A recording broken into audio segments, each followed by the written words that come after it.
Olá, bom dia, boa tarde, boa noite. Meu nome é Ricardo Bulhões e a gente vai dar continuidade aos nossos conteúdos e assuntos de direitos reais.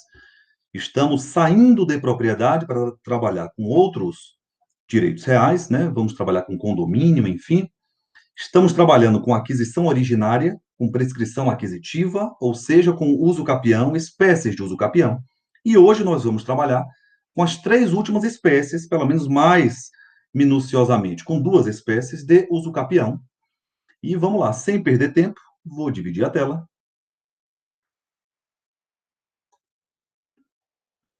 É isso. Tela dividida. Deixa eu ver se está dividida. Tela dividida. Bora lá. Vamos trabalhar com a continuação de espécies de uso capião. Bora lá. Nós estamos trabalhando 3, 5, essa é a sexta modalidade. E é uma modalidade que eu particularmente gosto. Foi a última inserção presente no Código Civil no que se refere à prescrição aquisitiva. É a chamada uso capião familiar. Olha que coisa interessante. Quem nunca ouviu uma pessoa dizer que o seu marido, ou que a sua esposa, ou sua companheira ou companheiro, simplesmente saiu de casa e deixou família, deixou obrigações, deixou imóvel, deixou tudo, não deu sequer qualquer explicação e simplesmente se ausentou do seu lar conjugal? Essa modalidade de aquisição de propriedade, aquisição originária de propriedade, advém exatamente destas situações que ocorre com, infelizmente, com uma certa regularidade. E quais são os requisitos para que o companheiro ou cônjuge possa adquirir o direito da propriedade daquele bem, que é um bem conjunto? Nós temos alguns requisitos que são requisitos bem específicos, tá? Entenda, nós construímos aqui que o nosso prazo, ele começou do alto para baixo. Nós começamos a falar de uso capião extraordinário, prazo de 15 anos, tem exceções para 10. Uso capião ordinário, prazo de 10, tem exceção para 5. Uso capião constitucional ou especial, nós trabalhamos com as três modalidades, prazo de 5 anos. E essa modalidade de uso capião, o prazo é menor. O prazo é de, ao primeiro requisito, 2 anos.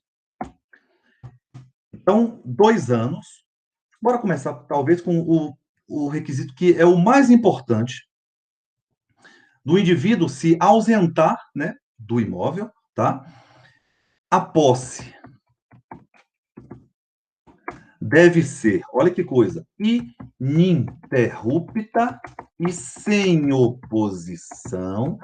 Você já está percebendo aqui comigo que estes dois requisitos, ininterrupta e sem oposição, são requisitos que recortam todas as modalidades de uso capião.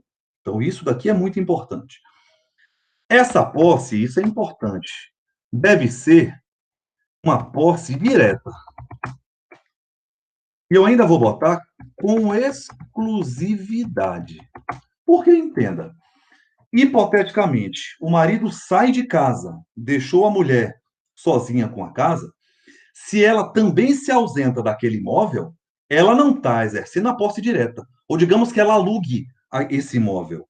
A posse deve ser direta, ou seja, o indivíduo deve estar residindo, morando, utilizando, fruindo do bem imóvel. Perfeito? Essa posse deve ser, portanto, direta. É um requisito. Bora botar aqui. Deve ser ininterrupta em sem oposição. Olha como se equipara a uso capião especial urbano.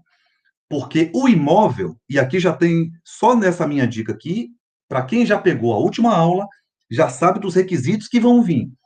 Se equipara a uso capião especial ou constitucional urbano, significa dizer que o imóvel que você está querendo usucapir deve ter até o quê? 250 metros quadrados. Perfeito?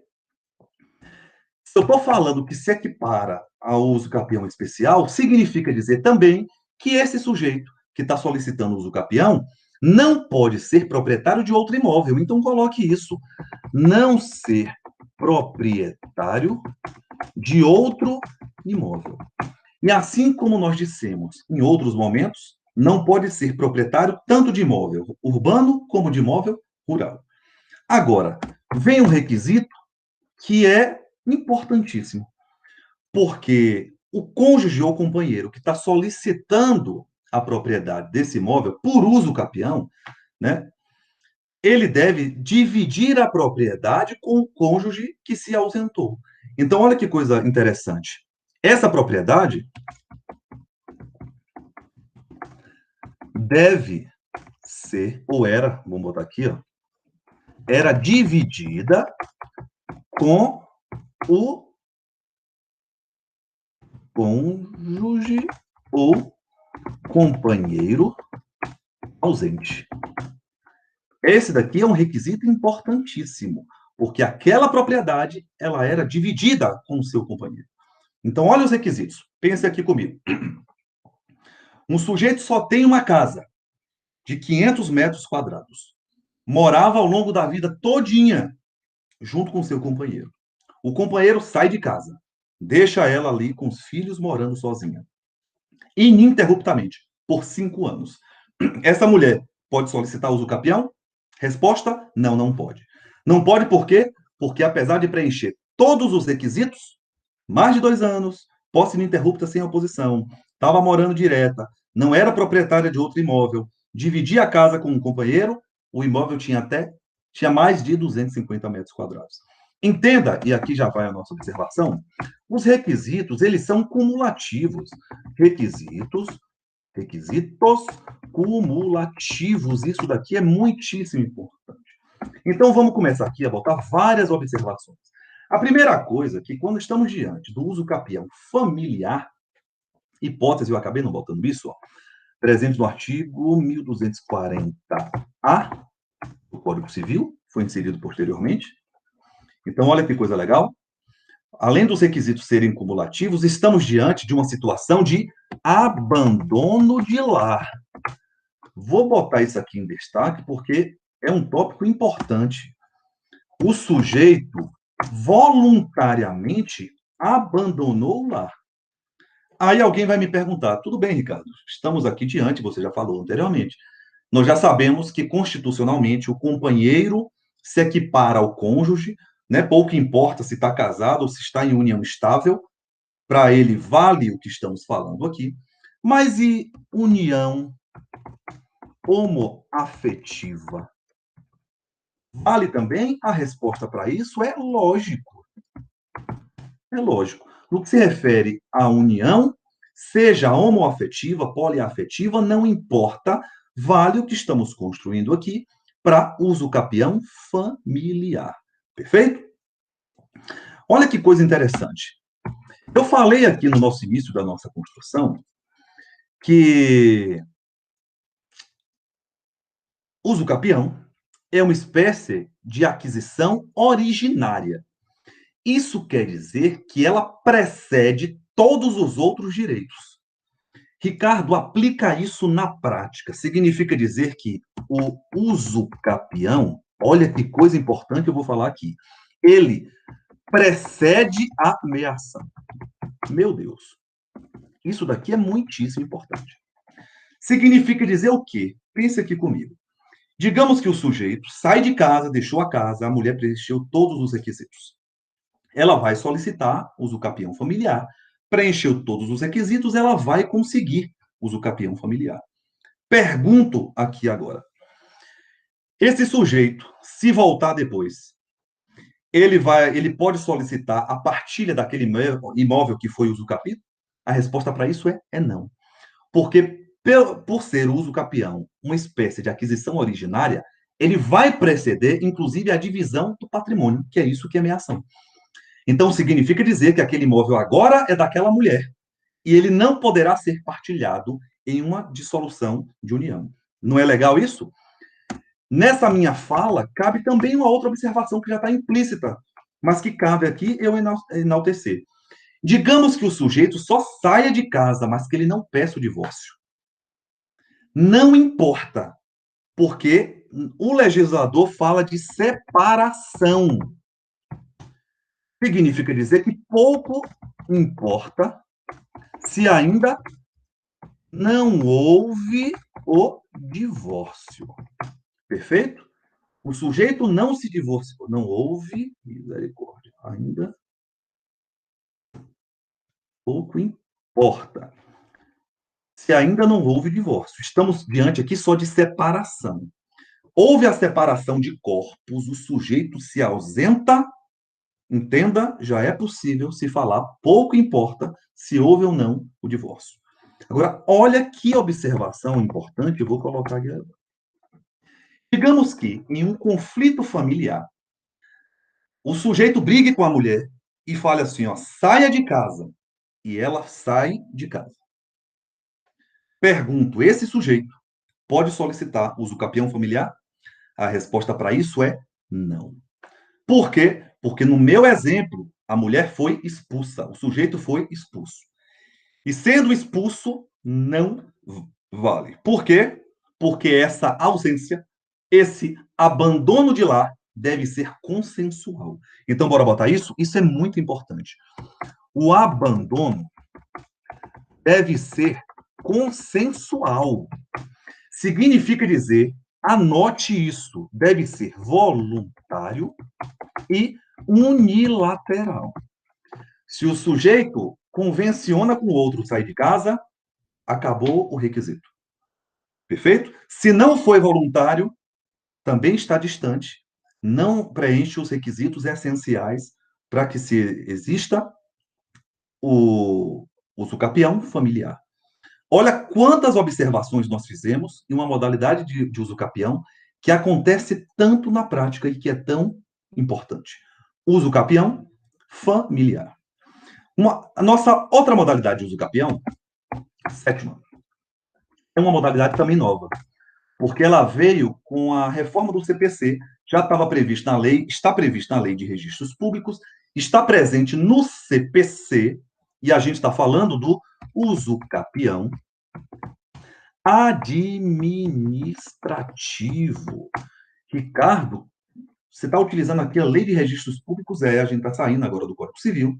Estamos trabalhando aqui agora com o CPC, especificamente com o artigo 1071 do CPC, que traz essa modalidade de uso capião, que é um uso capião extrajudicial.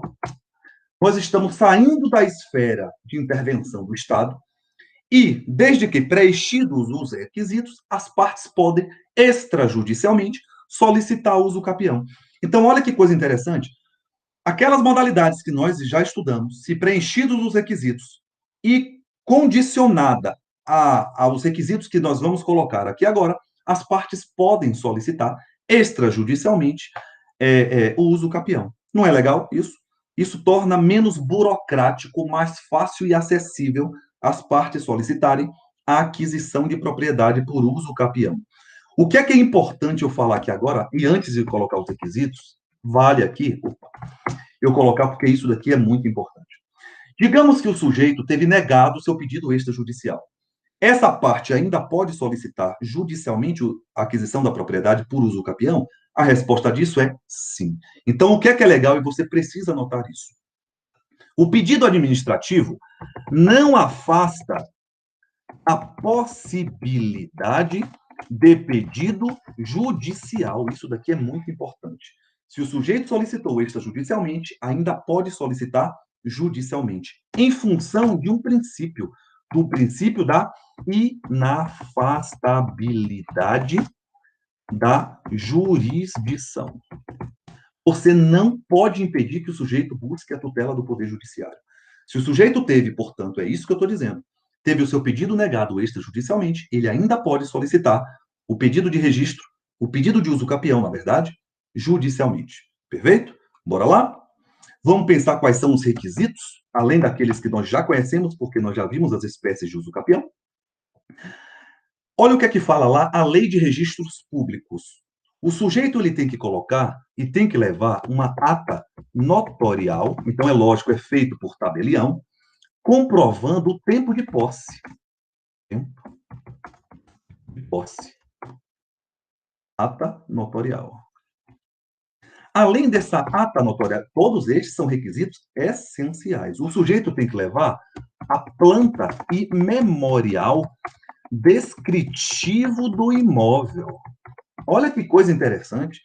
O sujeito precisa demonstrar a estrutura do imóvel e essa planta, isso daqui é bacana, eu vou botar essa observação, porque essa planta memorial deve ser feita por profissional habilitado.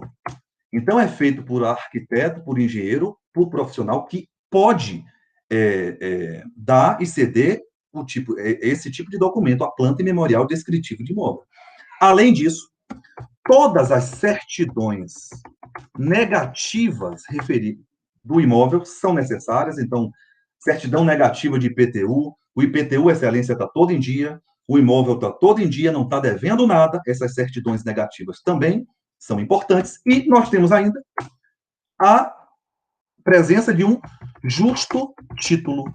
Se o sujeito tem um justo título, ou a lei de registros públicos também fala a existência de documento que comprove o quê? Eu vou botar aqui, ó, a boa-fé do indivíduo, esse dever de honestidade, lealdade e retidão que permeiam as relações jurídicas.